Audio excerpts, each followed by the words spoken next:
മഴ തോരും മുൻപിലെ പുത്തൻ സ്റ്റോറിയിലേക്ക് ഏവർക്കും സ്വാഗതം. ഈ സ്റ്റോറി ഇഷ്ടപ്പെടുവാണെങ്കിൽ സബ്സ്ക്രൈബ് ചെയ്യണേ, അതുപോലെ തന്നെ ലൈക്ക് ചെയ്യാനും ഹൈപ്പ് ചെയ്യാനും മറക്കില്ല. അങ്ങനെ മുത്തശ്ശി പറയണം, നീ എന്നെ എന്ത് വേണമെങ്കിലും പറഞ്ഞോ, നിനക്ക് പറയാലോ, ഇത്രയും നാളല്ലേ ഇതൊക്കെ മനസ്സിൽ വെച്ചോണ്ട് എന്നോട് പെരുമാറിയതെന്ന് മുത്തശ്ശി ചോദിക്കണം. അപ്പം ബാലേന്ദ്രൻ പറയാണ്, ഒരിക്കലും ഇല്ല, ഞാനിതൊന്നും അറിയത്തില്ല. ഈ അടുത്ത കാലത്താണ് ഞാൻ ഈ സത്യങ്ങളൊക്കെ അറിഞ്ഞത്. ഒരു കുടുംബം മൊത്തത്തിൽ കൂട്ടമായി നിന്ന് എന്നെ ചതിക്കുകയായിരുന്നത് ഞാൻ ഇപ്പോഴാണ് മനസ്സിലാക്കുന്നത്. ഇപ്പോഴാണ് പൊത്തിൽ നിന്ന് പാമ്പുകൾ പുറത്തേക്ക് വരുന്നത് പോലെ ഓരോ രഹസ്യങ്ങൾ പുറത്തേക്ക് വരുന്നതെന്ന് മുത്തശ്ശി എടുത്ത് പറയാണ്. അപ്പോൾ മുത്തശ്ശി ഒന്നും മിണ്ടാതെ കുനിഞ്ഞിരിക്കുകയാണ്. എന്നാൽ നിങ്ങളുടെ മോളോട് ഞാൻ നല്ലൊരു കുടുംബജീവിതം നയിക്കണമെന്ന് ഒന്നും പറഞ്ഞു കൊടുത്തിട്ടില്ല എന്ന് പറയാണ്. ഇതിൻ്റെയൊക്കെ ശിക്ഷ അനുഭവിക്കാതെ ഈ ഭൂമി വിട്ട് പോകാൻ പറ്റത്തില്ല എന്ന് ബാലേന്ദ്രൻ പറയാണ്. അങ്ങനെ കേട്ട മുത്തശ്ശി ഒന്നും മിണ്ടാതെ കുനിഞ്ഞിരിക്കുകയാണ്. ഏതായാലും ഏട്ടനും രാജീവിന് ബോധം വീണിട്ടുണ്ട്. ഇനി മോക്കും കൂടെ ബോധോദയം പറഞ്ഞു കൊടുക്കണം, ഇല്ലെങ്കിലേ അവളുടെ ജീവിതം നശിച്ചു പോത്തേ ഉള്ളൂ.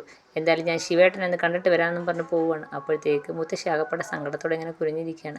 അങ്ങനെ ബാലേന്ദ്രൻ ശിവേട്ടനെ കാണാൻ പുറത്തേക്ക് ഇറങ്ങുകയാണ്. അപ്പോഴത്തേക്ക് ശിവേട്ടനാണെങ്കിൽ അവിടെ വന്നിട്ടുണ്ടായിരുന്നു. ബാലേന്ദ്രൻ ഒത്തിരി സമയമായ വന്നിട്ട്, കുറച്ച് നേരം ആയതേ ഉള്ളൂ, അമ്മയൊന്ന് കാണാൻ കയറി. പിന്നെ അമ്മയടുത്ത് ഓരോരോ വിശേഷങ്ങൾ പറഞ്ഞിരുന്നതാന്ന് പറയാണ്. അപ്പം അങ്ങനെ ബാലേന്ദ്രൻ്റെ അടുത്ത് വന്നിരിക്കാനൊക്കെ പറയുന്നുണ്ട്. അപ്പം ബാലേന്ദ്രൻ്റെ അടുത്ത് കേസിനെ കുറിച്ചൊക്കെ പറയുകയാണ്. വക്കീലിനെ കണ്ടിട്ട് ശിവേട്ട എന്ത് പറഞ്ഞ് എന്ന് ചോദിക്കുകയാണ്. എന്ത് പറയാൻ, ജാമ്യം കിട്ടുമെന്ന് ഉറപ്പുള്ള കാര്യമല്ലല്ലോ, കിട്ടിയാൽ കിട്ടി എന്ന് പറയാണ്. അപ്പോഴത്തേക്ക് അമലയാണെങ്കിൽ പറയാണ്, ഇപ്പം അലീനയും ശരണ്യയും നല്ല അടുപ്പത്തിലാണല്ലോ. അപ്പം അലീന എന്തെങ്കിലും പറഞ്ഞു കഴിഞ്ഞാൽ ആ കുട്ടി കേൾക്കത്തില്ലയോ? നമുക്ക് വേണ്ടി അലീനയോട് ആ കുട്ടിയോട് ഒന്ന് റെക്കമെൻഡ് ചെയ്യാൻ പറഞ്ഞൂടെ എന്ന് ചോദിക്കുകയാണ്. അപ്പം ബാലേന്ദ്രൻ ചോദിക്കുകയാണ്, എന്താ കമലേട്ടത്തി ഉദ്ദേശിക്കുന്നത്? അത് അലീനയെ കൊണ്ട് നമുക്ക് ആ കുട്ടിയെ സംസാരിപ്പിച്ച് മൊഴിമാറ്റി പറയിപ്പിച്ചാലോ? എന്ത് വേണമെങ്കിലും കൊടുക്കാം, എത്ര കാശ് വേണമെങ്കിലും കൊടുക്കാം, എങ്ങനെയെങ്കിലും ഈ കേസിൽ നിന്ന് ഊരി തന്നാൽ മതി. അത് അലീനയോട് പറഞ്ഞ് ശരണ്യയുടെ അടുത്തൊന്ന് സംസാരിച്ചാലോ എന്ന് കമല ചോദിക്കുകയാണ്. അപ്പം ബാലേന്ദ്രൻ പറയാണ്, അത് നടക്കത്തില്ല, അലീന അതിന് കിട്ടത്തുമില്ല എന്ന് പറയാണ്. ശിവശങ്കരൻ പറയാണ്, കമല പറഞ്ഞത് ഒരു തരത്തിൽ നമുക്ക് ആലോചിക്കാനുള്ള കാര്യമല്ലേ. ഇപ്പം അലീന ആ വീട്ടിൽ പോയി അവരോടൊക്കെ സംസാരിച്ച് ഇപ്പോൾ ഒരു അടുപ്പമായിട്ടുണ്ട്.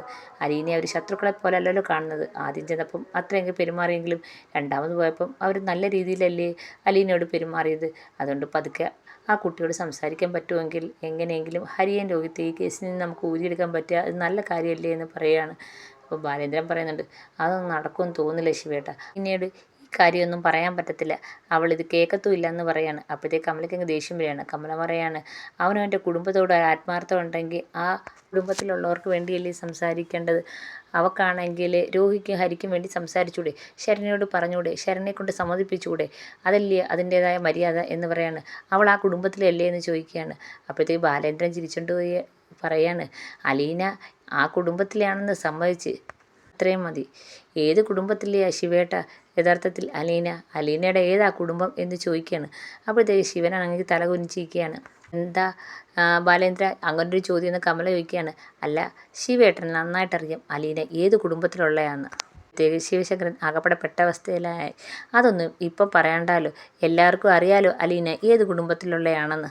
എന്തായാലും അലീനയെ കൊണ്ട് സമ്മതിപ്പിക്കാൻ പറ്റുമെങ്കിൽ അത് നല്ലൊരു കാര്യമാണ് ബാലേന്ദ്ര. കമല പറയുന്ന പോലെ കുട്ടികൾക്ക് വേണ്ടി, ഹരിക്കും രോഹിക്കും വേണ്ടി ആ കുട്ടി മൊഴി മാറ്റി പറഞ്ഞു കഴിഞ്ഞാൽ നമ്മൾ എന്ത് വേണമെങ്കിലും കൊടുക്കാൻ തയ്യാറാണെന്ന് അലീനയെ കൊണ്ടൊന്ന് പറയിപ്പിച്ചാലോ എന്ന് പറയുകയാണ്. അപ്പോൾ ബാലേന്ദ്രൻ പറയുന്നുണ്ട്, എന്താ ശിവേട്ട ഈ പറയുന്നത്? അലീന ഈ കാര്യം പറയത്ത പോലുമില്ല. ആ കുട്ടിയുടെ സൈഡാണ് അലീന. ആ കുട്ടിക്ക് അങ്ങനെ വന്നതിൽ ദുഃഖിക്കുന്ന ആളാണ് അലീന ഒരു ഓർഫണേജിൽ വളർന്ന ആളാണ്. അപ്പം അങ്ങനെയാണ് അതിൻ്റെ ചിന്തയൊക്കെ പോകുന്നത് എന്ന് പറയാണ്. അവൾ പറയാണ്, എന്ത് ചിന്ത? അവൾ പറയുന്നത് കടപ്പാട്ടൂർ വീടാണ് അവളുടെ കുടുംബമെന്ന്. അങ്ങനെയാണെങ്കിൽ രോഹി അവളുടെ സഹോദരനല്ലേ, സഹോദരന് അനുകൂലമായി മൊഴിമാറ്റി പറയുന്നതിന് എന്താ തെറ്റ്? ശരണ്യയോട് സംസാരിച്ച് മൊഴിമാറ്റി പറയിപ്പിച്ചൂടെ എന്ന് കമല ചോദിക്കുകയാണ്. അപ്പോഴത്തേക്ക് ബാലേന്ദ്രൻ ആകെപ്പാടെ എന്ത് ചെയ്യണമെന്നോ എന്ത് പറയണമെന്ന് അറിഞ്ഞില്ല, ദേഷ്യമൊക്കെ വരുന്നുണ്ട്. സമയത്ത് മനു ആണെങ്കിൽ ഇതൊക്കെ കേട്ടോണ്ട് നിൽക്കുകയാണ്. അന്നേരം ശിവശങ്കരനാണെങ്കിൽ കമലയെ അനുകൂലിച്ചാണ് പറയുന്നത്, എങ്ങനെയെങ്കിലും അലീനയെ കൊണ്ട് ശരണ്യയോട് സംസാരിച്ച് മൊഴി മാറ്റി പറയിപ്പിക്കുക, അതാണ് ശിവശങ്കരനും പറയുന്നത്. അപ്പോൾ ബാലേന്ദ്രൻ വന്ന് മനുവിൻ്റെ അടുത്ത് പറയാണ്, ഇവരൊക്കെ എന്താ ഈ പറയുന്നത്? മനു ഇതൊക്കെ കേട്ടുകൊണ്ട് നിൽക്കുന്നതല്ലാതെ മനു മറുപടിയൊന്നും പറയുന്നില്ല. അപ്പോൾ ബാലേന്ദ്രൻ പറയാണ്, എടാ മനു, നിൻ്റെ അച്ഛനും ഈ അമ്മയും പറയുന്ന പോലെ വല്ലതും നടക്കുമോ? നിൻ്റെ അച്ഛൻ്റെ അടുത്ത് കാര്യങ്ങളൊക്കെ പറഞ്ഞ് മനസ്സിലാക്കി കൊടു. അലീന ഒരിക്കലും ഇതിന് സമ്മതിക്കത്തില്ല. അലീന ഇങ്ങനെയുള്ളൊരു കാര്യം പറയത്തുമില്ല. പിന്നെ ഒക്കെ മനസ്സിലാവും, അലീനയുടെ സ്വഭാവം എങ്ങനെയാണെന്ന് നിനക്ക് വ്യക്തമായിട്ടറിയാം. അവൾ ഇങ്ങനൊരു കാര്യം പറയുന്നത് കേൾക്കാൻ പോലും നിൽക്കത്തില്ല, പിന്നല്ലേ അവിടെ ചെന്ന് പറയുന്നത്. ഇതൊന്നും നടക്കുന്ന കാര്യമല്ലെന്ന് നീ അവരെ പറഞ്ഞ് മനസ്സിലാക്കുക, അതാണ് നല്ലതെന്ന് ബാലേന്ദ്രൻ മനുവിനോട് പറയാണ്. മനു ആണെങ്കിൽ ഇതെല്ലാം കേട്ട് ഒന്നും മിണ്ടായിരിക്കുകയാണ്. അപ്പോഴും കമല ദേഷ്യക്കുകയാണ്. കമല പറയാണ്, അവൾ പറഞ്ഞു കഴിഞ്ഞാൽ കാര്യങ്ങൾ നടക്കാന്നേ ഉള്ളൂ. അവൾക്ക് പറയാൻ പറ്റത്തില്ല. എങ്ങനെയെങ്കിലും ഹരിയെയും രോഹിത്തിനെയും ജയിലിനകത്താക്കണം, ഇത്രയും നാൾ അവരോടുള്ള വിരോധം തീർക്കണം, അതൊക്കെയാണ് അവളുടെ ഉദ്ദേശം എന്നും പറഞ്ഞുകൊണ്ട് അലീനെ കുറ്റപ്പെടുത്തിയാണ്. അപ്പോഴും ബാലേന്ദ്രൻ ഒന്നും മിണ്ടുന്നില്ല. ബാലേന്ദ്രൻ ഒന്നും മിണ്ടാതെ ഞാൻ ഇറങ്ങിയാണെന്നും പറഞ്ഞ് ബാലേന്ദ്രൻ ഇറങ്ങുവാണ്.